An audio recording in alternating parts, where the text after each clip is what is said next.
Support comes from the Missouri Forest Products Association.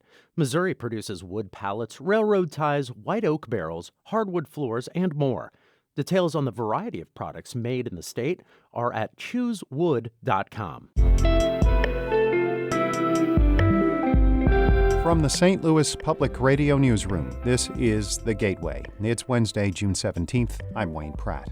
St. Louis County officials will be reviewing the names of county parks and streets to make sure they honor people who align with the county's values. The announcement from County Executive Sam Page includes statues in parks. It came hours after crews removed a statue of Christopher Columbus in Tower Grove Park in South St. Louis. More on all that in just a bit. Also today, Deborah Krause will soon become the first female president of Eden Theological Seminary. The sort of historic moment of being the first creates a space to say we're doing it differently. Krause talks with St. Louis Public Radio's Shayla Farzan about the role of the seminary. As we mentioned, St. Louis County Executive Sam Page wants to make sure county roads and parks are named for people who are aligned with county values. Perhaps at the time the streets were named, it was no big deal. But it is a big deal. The symbols that define our community should not be symbols that divide our community. This review will also include statues that might be considered offensive. Page's announcement comes hours after crews yesterday removed a statue of Christopher Columbus from Tower Grove Park in South St. Louis. St. Louis Public Radio's Kayla Drake explains why it was taken down. The Columbus statue has stood at Tower Grove Park's east entrance near South Grand Boulevard for over a century. But the park's Board of Commissioners authorized its removal after a petition this month gathered over 2,000 signatures. The board said in a statement it decided to remove the statue to ensure an inclusive environment. Maria Hussman lives in St. Louis and is a member of the Anishinaabe Nation. She says the statue symbolized the whitewashing of colonialism. For me, it was a statue that kind of honored a murderer. In recent weeks, Columbus statues in Massachusetts, Minnesota, and Virginia have been pulled down by protesters. The park declined to comment on where the statue will be taken. I'm Kayla Drake, St. Louis Public Radio. County Executive Page has also announced county offices will be closed Friday in recognition of Juneteenth. The holiday celebrates the official end of slavery in the United States.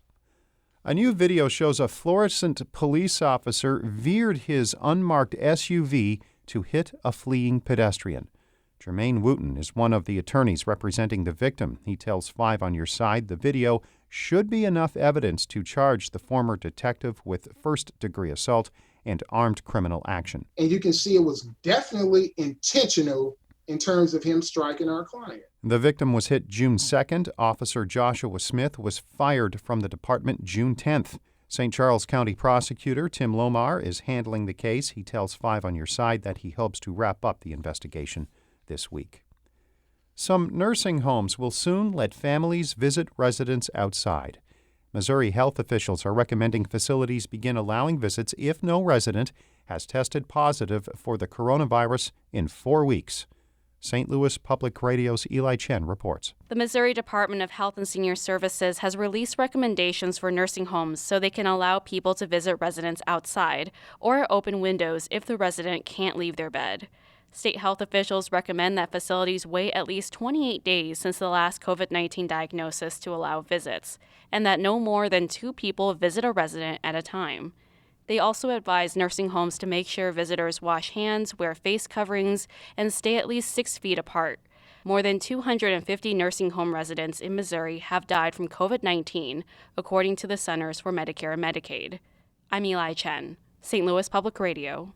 Illinois' Attorney General has tested positive for COVID-19. Kwame Raoul says he experienced symptoms over the weekend. He was then tested and told he has the coronavirus disease.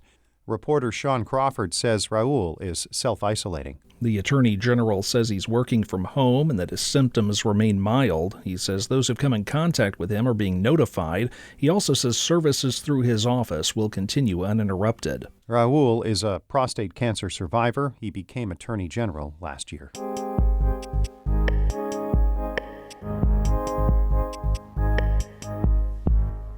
Eden Theological Seminary is preparing to appoint its first ever female president. Deborah Krause is a longtime faculty member and former dean. Her presidency begins not only in the midst of a pandemic, but as protests against racial injustice continue in St. Louis and throughout the country. St. Louis Public Radio's Shayla Farzan spoke with Krause about the role of the seminary in confronting oppression. We are here to interrogate the Christian faith and its legacies for how it has been complicit with sexism, racism, homophobia, heteronormativity, and how these constellation of oppressions and ideologies have been born in the Christian faith. We're here to be people who are critical about that, who dismantle that, and who empower the people of God to see their calling to be about the work of doing that in community. So back in 2014, when Michael Brown was killed by police, you and other religious leaders were very involved in the protests. And we're living in a moment again where, demonstrators are taking to the streets to protest the death of another unarmed black man at the hands of police. I'm wondering, what do you think the role of the seminary should be in calling more attention to these issues and pushing for change? Eden is a Euro institution. It is predominantly white. And so as a school that has had traditionally, up until a couple of decades ago, an African American enrollment of anywhere from 5 to 8%. And then as we began to change our scholarship and really understand ourselves to be a resource for the Black church in St. Louis, our enrollment moved to 25 to 35%. As that developed, our eyes were opened that our African American students are coming here to Eden's campus, traversing dozens of municipalities that are predatory on Black people, and they were getting pulled over here in Webster. And we were having to found a chapter of the NAACP in response to that.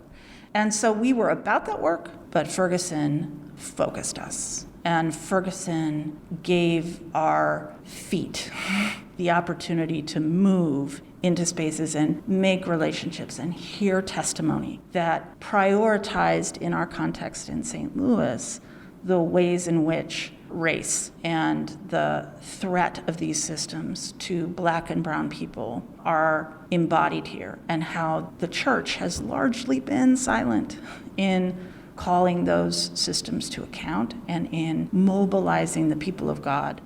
You've talked a lot about the importance of taking concrete action, specifically to amplify the voices of people who haven't always had a seat at the table. What does that action look like for you?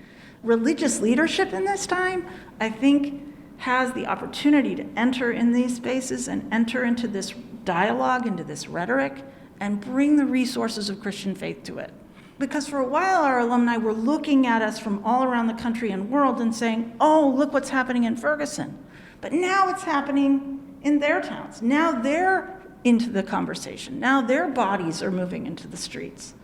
And for us, as horrible and tragic as these events are, the response of the people to demand change, to demand justice, and the ways in which parts of the church are awakening to see this as a part of our vocation, our Christian baptism, really gives us hope and gives us energy to keep at it. When you become president this summer, you're going to be the first woman ever to hold that position in the school's 170-year history. Do you feel that brings, added pressures or expectations? Well, sure. I think gender roles remain fairly well defined. Sexism is still a thing, and that has been a part of my career and my vocation. I'm sure I will continue to encounter dimensions of that. What it means to be president, at this point, I'm really seeing as an opportunity. The sort of historic moment of being the first creates a space to say, we're doing it differently. Come at me.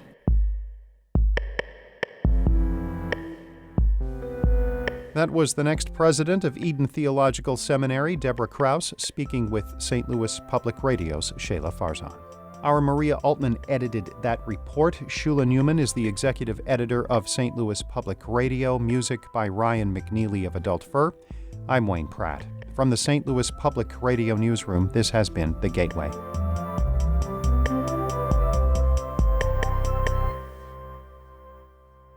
Support comes from the Missouri Forest Products Association. Missouri produces wood pallets, railroad ties, white oak barrels, hardwood floors, and more. Details on the variety of products made in the state are at choosewood.com.